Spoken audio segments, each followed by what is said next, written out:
Man, you'll get me choked up here. Yeah, I mean, I know it's tough, right? Yeah. Yeah, we were real close. I, Hobie and I flew out to his last show in Vegas in December, and man, he was just a unique, great, great American, great human being, a great songwriter. I mean that Toby, his persona was so big, but man, I sometimes I think his songwriting got overlooked. He wrote all that stuff, and he co-wrote a lot. But I will tell you this: he it was him. That was him. He was an incredible writer, but he was a a guy's guy. He toured with us for like a year and a half.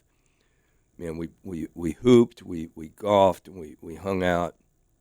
Um, we both watched our kids grow up, and so man, it still is weird that he's not here. We text, every couple weeks. Um, even at the end, he was so positive. He really was. Um, Never complained. It was always, but I will tell you this for all the believers out there, which I am. He was, he was, he was an incredible believer, and he knew where he was going, and he would tell you that, and that's the most comforting thing for me, is he knew where he was. He knew, he, I went out and spent the day with him, and we spent the entire day together. And the one thing he wanted me to know is he said, Jesus has got my right hand.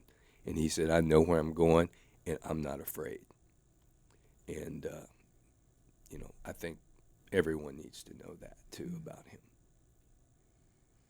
Thank you for sharing that. Yeah. What a great, way to be remembered. And that's got to be so comforting, too, to know that your friend is, Know where he is. Yeah, Yeah. exactly. Yeah.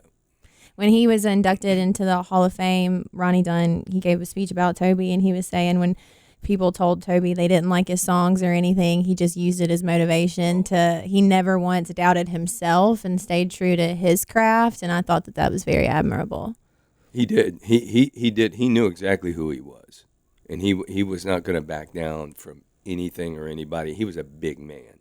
Toby was like 6'5", just a mountain of a man, and I loved him, still do.